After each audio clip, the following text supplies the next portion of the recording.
So let's jump into this really fantastic noir story. What do you think happens when Professor James Moriarty, the Napoleon of crime, decides to take a little working vacation to San Francisco? You're about to see. This isn't just a story about crime. Oh no. It's a cold, calculated experiment in control, and we get a front row seat for the whole terrifying affair. Okay, so picture this. Our story opens in a grimy cafe. We're seeing everything through the eyes of our narrator, a private investigator named Eddie Crane. And his first impression of Moriarty is, well, it's just unsettling. This guy is completely out of place. He's this figure of dusty European precision just dropped into the city's fog and grit. He just doesn't belong. And that right there, that's our first clue that something is very, very wrong. And this all leads us to the core of our first act, a strange proposition. This is a meeting that feels less like a meeting and more like a collision between two totally different worlds.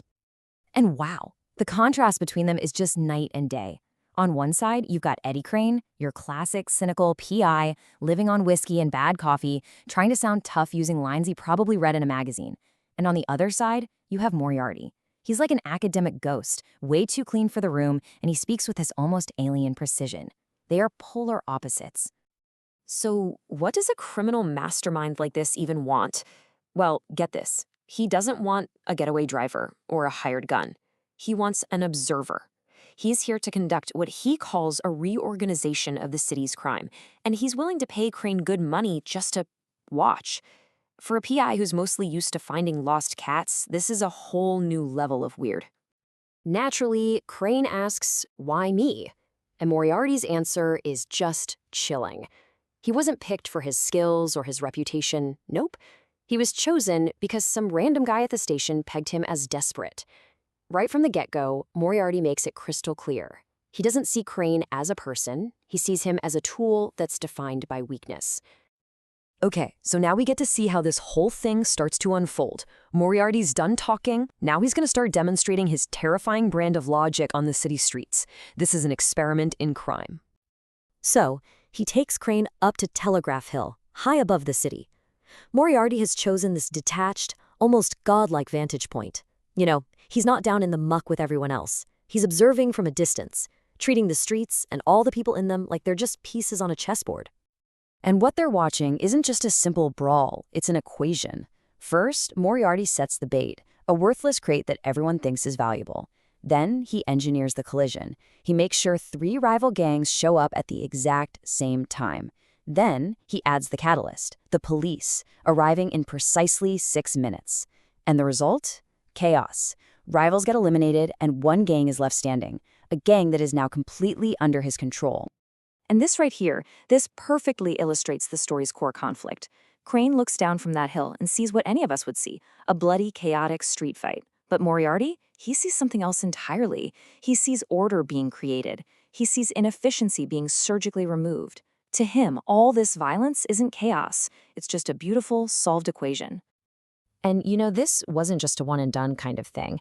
Over the next few nights, Moriarty just systematically repeats this process all across the city. He isn't just committing crimes, he's changing branch managers, consolidating his power with brutal efficiency, all while poor Crane is forced to just watch. Which, of course, all leads to the question that's been bugging Crane from the very beginning.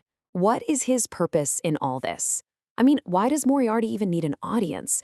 Let's talk about the observer's role.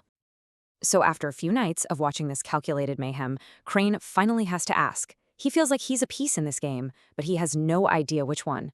He just says, so where do I fit in your equations? And Moriarty's answer, oh man, it is just chillingly scientific. He tells him Crane isn't an accomplice or a buddy. He's the control group, the constant, the baseline against which Moriarty can measure the impact of his chaos. He's literally applying the scientific method to reorganizing crime. Crane thought he was a person. Moriarty just told him he's nothing more than a piece of lab equipment. Crane, as you can imagine, is not exactly thrilled with a lab rat comparison, so he pushes him. And when the experiment's over, what happens to the rat? Moriarty's reply is so simple and so ominous. Ideally, it writes a report. He's not just an observer. He's the designated witness, the guy who's supposed to chronicle his own destruction. And now, we get to the final act. This is where the true, brutal nature of Moriarty's experiment is finally revealed, and the trap he's been building this whole time finally snaps shut. The picture is clarified. So how does the trap spring? With a newspaper headline. The city's new crime wave officially has a name, and to Crane's absolute horror, his own name is right there next to the professor's, the Crane-Moriarty affair. He was hired to be an invisible observer, and Moriarty just made him terrifyingly famous. When Crane confronts him, totally freaking out, Moriarty just calmly redefines his role again. "I thought I was the control group."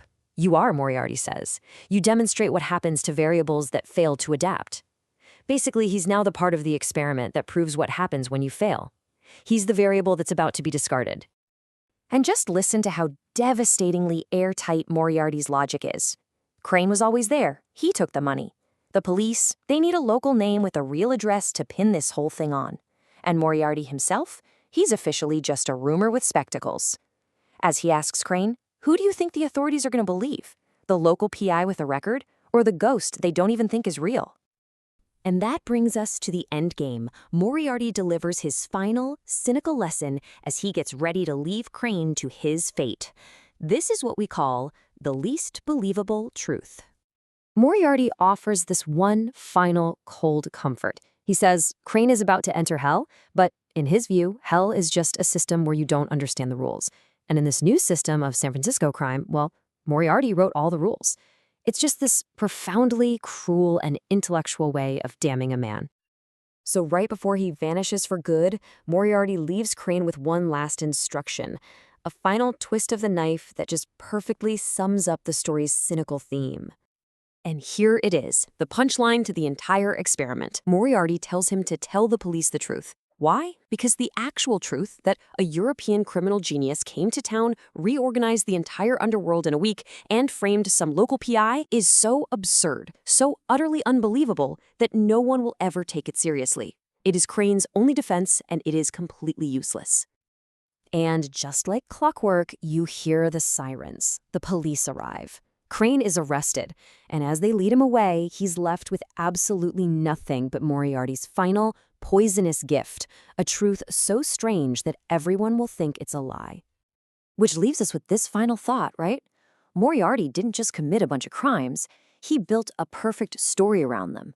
He understood that whoever controls the narrative controls reality. So in the face of a story that's simple, logical, and has a convenient villain, what power does a messy, unbelievable truth really have? It's a chilling question about power, perception, and the stories we all choose to believe.